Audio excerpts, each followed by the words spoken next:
बिस्मिल्लाहिर्रहमानिर्रहीम, अस्सलाम वालेकुम।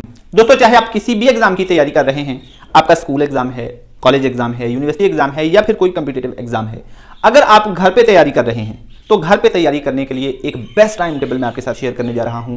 अगर आप उसके मुताबिक तैयारी करेंगे तो इंशाल्लाह कामयाबी आपका मुकद्दर होगी और आप अपने रिजल्ट में, अपने मार्क्स में बहुत ज्यादा इजाफा कर पाएंगे। टाइम टेबल के मुताबिक पढ़ना बहुत जरूरी है। कुछ स्टूडेंट्स, कुछ दोस्त ये भी सवाल करते हैं कि बुक्स लेके बैठ जाएं और बस तैयारी करना शुरू कर दें, जो किताब सामने पढ़ते जाएं, तैयारी करते जाएं। लेकिन इस तरह तैयारी करने में आप बहुत सारा काम कर पाएंगे और बहुत सारा नहीं भी कर पाएंगे। आप कंफ्यूज रहेंगे, एक के बाद कौन सी दूसरी बुक पढ़ूंगा। ये आपको एक बुक खत्म करने के बाद डिसाइड करने में ही 2-4 मिनट, 5 मिनट लग जाएंगे, अब मैं कौन सी पढ़ूं, कौन सी ना पढ़ूं।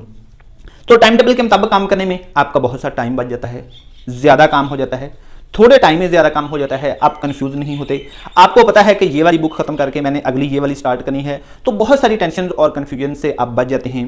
आप हर चीज के लिए टाइम निकाल पाते हैं। आप पढ़ने के लिए भी, हर सब्जेक्ट के लिए टाइम निकाल पाएंगे, आप वाक के लिए टाइम निकाल पाएंगे, नमाज के लिए, खाने के लिए, हर चीज के लिए आप टाइम मैनेज करके काम कर सकेंगे। इसलिए टाइम टेबल अगर आपने पहले नहीं बनाया होगा तो आज ही बना लीजिए। ये आपकी अच्छी तैयारी के लिए बहुत जरूरी चीज है। टाइम टेबल के मुताबिक पढ़ना एक स्टूडेंट के लिए बहुत जरूरी है। और वैसे भी वो स्टूडेंट्स जो टाइम टेबल बना के पढ़ते हैं, देखा गया है कि लॉन्ग टर्म उनको ज्यादा फायदे होते हैं, उनको टाइम मैनेजमेंट आ जाती है। टाइम मैनेजमेंट अच्छे लोगों की, कामयाब लोगों की, लीडर्स की एक बहुत बड़ी खूबी है। तो इसलिए आज से आपको टाइम मैनेज करना आना चाहिए, टाइम टेबल के मुताबिक अपने काम करने आने चाहिए। तो मैं आपके साथ वो टाइम टेबल शेयर करता हूं जिसके मुताबिक आप अगर घर पे तैयारी कर रहे हैं तो अच्छी तैयारी कैसे कर सकते हैं। ये टाइम टेबल उन लोगों के लिए है, उन स्टूडेंट्स के लिए है जो घर पे तैयारी कर रहे हैं। सबसे पहले मैं आपको ये नहीं कहता कि आप 4 बजे उठ जाएं, 3 बजे उठ जाएं, 12 बजे सोएं, नहीं। आपने नींद पूरी करनी है, अच्छी नींद, क्योंकि नींद आपकी अच्छी होगी, नींद आपकी पूरी होगी तो आपका दिमाग अच्छे तरीके से वर्क कर पाएगा। अगर आपकी नींद पूरी नहीं है तो आप मेंटली स्ट्रेस में रहेंगे, अच्छे तरीके से काम नहीं कर पाएंगे, इफेक्टिव स्टडी नहीं कर पाएंगे। तो इसलिए इफेक्टिव स्टडी के लिए सबसे पहले आपकी नींद पूरी होना बहुत जरूरी है। आप 5:30, 6 से पहले उठ जाएं, उठ के नमाज पढ़ें, वॉक करें, नाश्ता करें, नहाएं। जिस रूटीन में भी आपने काम करना है, जो भी आपकी मॉर्निंग रूटीन होती है, वो सारे काम आप करें। आपने पढ़ना शुरू करना है जनाब 8 बजे। 8 बजे आपने पढ़ना शुरू करना है और 8 बजे से 8:50 तक, ये आप कॉपी पेंसिल लेकर लिख सकते हैं, 8 AM से लेकर 8:50 तक आपने अपनी पहली बुक को टाइम देना है। वो जो कोई भी हो सकती है, जिसको भी आप मुनासिब समझते हैं। पहले जो सब्जेक्ट आपको मुश्किल लगता है, या फिर आपको यूनिवर्सिटी स्टूडेंट हैं या फिर किसी कम्पिटिटिव एग्जाम की तैयारी कर रहे हैं, तो आपके सब्जेक्ट का जो पार्ट, जो ब्रांच आपको मुश्किल लगती है, उसको आप पहले 50 मिनट में टाइम दे सकते हैं। इस टाइम में आप फ्रेश होते हैं, इसलिए ज्यादा तवज्जो के साथ, ज्यादा कंसंट्रेशन के साथ पढ़ पाएंगे। और यहां ये बात बहुत इंपॉर्टेंट आ गई है कि कंसंट्रेशन के साथ पढ़ना बहुत जरूरी है। कंसंट्रेशन के साथ कैसे आप पढ़ सकते हैं, उसके लिए मैंने एक तफसीली वीडियो बनाई हुई है कि जब आप पढ़ रहे होंगे कोई भी चीज आपको भटका नहीं पाएगी और आपकी फुल तवज्जो, पूरी तवज्जो सिर्फ पढ़ाई में ही होगी। उसके लिए एक टिप मैंने उस वीडियो में दी हुई है, उसका लिंक आपको पहले कमेंट में दे दूंगा। आपने ये वीडियो मुकम्मल देखने के बाद वो वीडियो देख लेनी है। फोकस के साथ पढ़ना बहुत जरूरी है। फोकस के साथ 1 घंटा पढ़ा हुआ डिस्ट्रैक्शंस के साथ 5 घंटे पढ़े हुए से भी ज्यादा मौसर होता है, ज्यादा काम हो पाता है। तो इसलिए आपने फोकस के साथ स्टडी करनी है और पहले 50 मिनट में आपने कोई भी सब्जेक्ट जो आपको मुश्किल लगता है, कोई भी बुक जो आपको मुश्किल लगती है, उसको पढ़ना है। और फिर 8:50 से लेकर 9 बजे तक 10 मिनट आपने ब्रेक लेनी है। ये बहुत जरूरी चीज है। जब आप ब्रेक्स ले लेके पढ़ेंगे, अंधाधुंध पढ़ने से आप अपना दिमाग तो खपा लेंगे लेकिन मौसर वर्क नहीं हो पाएगा। आपने सुकून से बैठ जाना है, आंखें बंद करके बैठ जाना है, लंबे लंबे सांस लेने हैं, दिमाग को मुकम्मल तौर पर फ्रेश कर लेना है। तो इसलिए 10 मिनट की आपको ब्रेक है जी। उसके बाद 9 से 9:50 तक आप अपनी दूसरी बुक पढ़ेंगे। वो आपने डिसाइड करना है कि कौन सी होगी, 9 AM से लेकर 9:50 तक। और ये जो 10 मिनट की ब्रेक है, इसमें आपने कहीं बाहर नहीं निकल जाना, कहीं घूमने नहीं निकल जाना। अपनी स्टडी टेबल से, अपनी स्टडी की जगह से उठ के कहीं और नहीं चले जाना। घर के अंदर रहना है या फिर उसी जगह बैठे रहना है। आंखें बंद करके सुकून करें, लंबे लंबे सांस लें, दिमाग को फ्रेश करें, दूर कहीं नहीं जाना आपने। दूसरी बुक आपने पढ़नी है जी 9 से 9:50 तक। और फिर यहां आपको जो बहुत इंपॉर्टेंट टाइम देने जा रहा हूं, 10 से 12 बजे तक का। 9:50 से 10 बजे तक आपने फिर 10 मिनट ब्रेक लेनी है। 10 बजे आपने दोबारा काम शुरू करना है जी, 10 से 12 बजे तक। इस टाइम में आपने YouTube लेक्चर्स सुनने हैं। ये आपने रिसर्च करके रखनी है कि आपके सब्जेक्ट के बेस्ट लेक्चर्स किस चैनल पे पड़े हुए हैं, आपने वहां से वो सुनने हैं। ये 2 घंटे आप अपने सब्जेक्ट को इंटरनेट पे टाइम देंगे।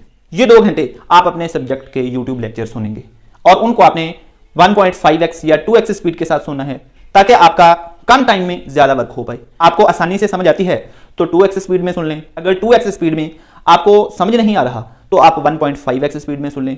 यूं आप 15 मिनट का एक लेक्चर जो है उसको 15 मिनट से कम टाइम में 10-12 मिनट में या फिर 7-8 मिनट में सुन पाएंगे और आपका थोड़े टाइम में ज्यादा वर्क हो पाएगा। इसलिए आपने इन 2 घंटों में अपने सब्जेक्ट के लेक्चर सुनने हैं। और इसके साथ साथ आप एक और काम भी कर सकते हैं कि आप डिफरेंट वेबसाइट से अपने सब्जेक्ट के एमसीक्यूज पढ़ें। एमसीक्यूज की प्रिपरेशन के लिए मुख्तलिफ वेबसाइट्स जो है उन पे आप सर्च कर सकते हैं, एमसीक्यूज पढ़ सकते हैं और उनके नोट्स बना सकते हैं। इन 2 घंटों में आपने इंटरनेट पे अपने सब्जेक्ट की तैयारी करनी है, कोई फजूल चीज नहीं देखनी। ये आपका मेरे साथ नहीं, अपने आप के साथ वादा होना चाहिए। फिर आपने 12 बजे से 12:30 तक ब्रेक करनी है। इसमें आप दोपहर का खाना खा सकते हैं, आप वॉक शॉक कर सकते हैं, कोई हल्का फुल्का खेल सकते हैं। आधा घंटा ये आपने ब्रेक करनी है। फिर आपने 12:30 से 1:20 तक, 12:30 से लेकर 1:20 तक आपने, अगर आप कॉम्पिटिटिव एग्जाम की तैयारी कर रहे हैं, एंट्री टेस्ट की तैयारी कर रहे हैं, तो आपने इस टाइम में जनरल नॉलेज तैयार करना है। जनरल नॉलेज आप किसी बुक से तैयार कर सकते हैं, इंटरनेट से तैयार कर सकते हैं, किसी वेबसाइट से तैयार कर सकते हैं, किसी यूट्यूब चैनल से तैयार कर सकते हैं। जहां से भी तैयार करना हो आपने इस टाइम में जनरल नॉलेज तैयार करना है। और जनरल नॉलेज की बेस्ट तैयारी कैसे की जा सकती है उसके लिए भी मैंने एक तफसीली वीडियो बनाई हुई है, उसका लिंक भी आपको पहले कमेंट में दे दूंगा। आप इस वीडियो को मुकम्मल देखने के बाद वो वीडियो देख सकते हैं। जनरल नॉलेज की तैयारी आपने इस टाइम में करनी है। 1:20 से 1:30 बजे तक 10 मिनट की आपको ब्रेक है और फिर 1:30 बजे से लेकर आपने 2:20 तक फिर जनरल नॉलेज पढ़ना है। इस टाइम में आप जनरल नॉलेज का कौन सा हिस्सा पढ़ेंगे?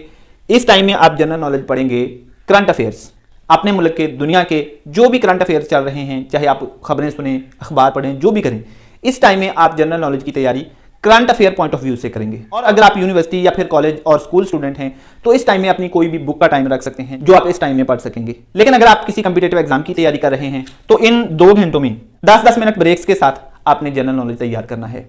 अगला टाइम आता है जी 2:20 से 2:30 बजे तक, 2:30 तक आपने फिर से ब्रेक करनी है। और फिर 2:30 से 3:20 तक आप अपने सब्जेक्ट की कोई बुक रख लें।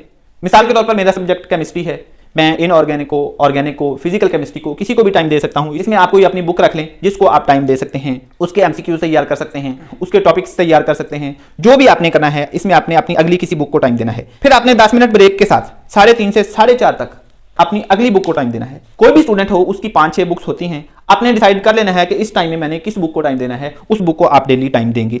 फिर 4:30 से 10 मिनट ब्रेक के साथ 4:30 से 5:20 तक आपने नोट्स और अदर हैंडआउट्स जो आपके हैं उनसे तैयारी करनी है। ये भी बहुत जरूरी चीज है। आप अपने सब्जेक्ट की जो टेक्स्ट बुक्स हैं, गाइड बुक्स हैं या प्रिंटेड नोट्स हैं उनसे तैयारी करें, लेकिन जो आपके अपने लिखे हुए नोट्स हैं, जो आपने लेक्चर नोट किए थे, वो भी अच्छी तैयारी में आपकी अच्छी खासी हेल्प कर सकते हैं। इसलिए आपने उनसे भी तैयारी करनी है। अपनी तैयारी में उनका मवाद भी आपने शामिल कर लेना है कि आपने लेक्चर सुनते हुए, लेक्चर लेते हुए क्या क्या कुछ नोट किया था, उनको भी आपने लाजमी पढ़ना है। तो इस 1 घंटे में या 50 मिनट में आपने ये काम करना है। फिर 5:20 से 7 बजे तक ये आपकी ब्रेक का टाइम है। इसमें आप शाम की नमाज पढ़ें, खाना खाएं, वॉक करें। शाम को आप स्कूल के ग्राउंड में चले जाएं खेलने के लिए, या अगर आप खेलने के शौकीन नहीं हैं तो वॉक के लिए चले जाएं, घर वालों के साथ गपशप में टाइम बिताएं। जो भी करें इस टाइम में आपने बिल्कुल फ्री रहना है, मेंटली अपने आप को मुकम्मल तौर पर फ्रेश करना है। फिर आपने 7 बजे से लेकर 7:50 तक लिखते जाना है। आपने 7 बजे से लेकर 7:50 तक अपनी कोई बुक जो दिन टाइम में रह गई है उसको आपने टाइम देना है। और ये सारी स्टडी आपने बिल्कुल रिलैक्स रह के करनी है। कोई बोझ नहीं लेना, किसी किस्म की स्ट्रेस फील नहीं करनी, किसी किस्म की टेंशन नहीं लेनी। जो भी मुश्किल वक्त होता है गुजर जाता होता है, आपने मुकम्मल तौर पर रिलैक्स रह के पढ़ना है, जोशो खरोश के साथ पढ़ना है, अपनी कामयाबी को सामने रखते हुए, अपनी गोल को सामने रखते हुए पढ़ना है। इंशाल्लाह कामयाबी आपका मुकद्दर होगी। लेकिन अभी आपके टाइम टेबल का कुछ हिस्सा बाकी है। आपने 7:50 से 8 बजे तक 10 मिनट रेस्ट करनी है। 8 बजे से लेकर 8:50 तक अब अगले जो 2 घंटे आने जा रहे हैं ये बड़े ही इंपॉर्टेंट हैं आपके टाइम टेबल के, और आपकी दिन भर की तैयारी में जान डालने वाले हैं। इन अगले 2 घंटों में, 2 घंटों से मेरी मुराद 50-50 मिनट का जो टाइम है, इसमें आपने क्या करना है, 8 बजे से लेकर 8:50 तक रिवीजन करनी है। आप 2 बुक्स की कर पाएं, 3 बुक्स की कर पाएं, जितनी भी रिवीजन कर पाएं, आपने दिन भर में जो पढ़ा उसकी रिवीजन आपने इन 50 मिनट्स में करनी है। 8:50 से 9 बजे तक आपने फिर 10 मिनट की ब्रेक करनी है, और 9 से 9:50 तक आपने रिवीजन का जो बाकी काम रह गया है वो करना है। रिवीजन लाजमी करनी है, ये तैयारी का सबसे अहम हिस्सा है। रिवीजन जो है आपकी तैयारी को मजबूत करती है, रिवीजन आपकी तैयारी में जान डालती है। इसको आपने किसी सूरत भी मिस नहीं करना, किसी सूरत भी मिस नहीं करना।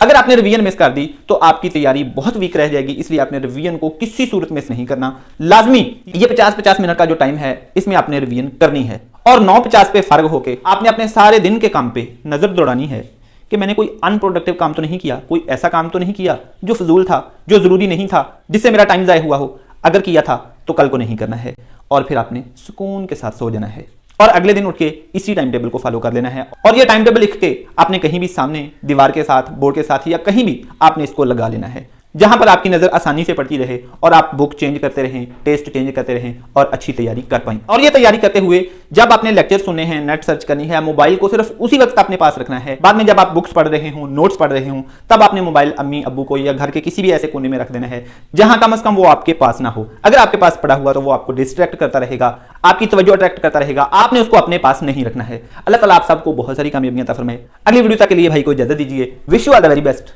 अल्लाह हाफिज।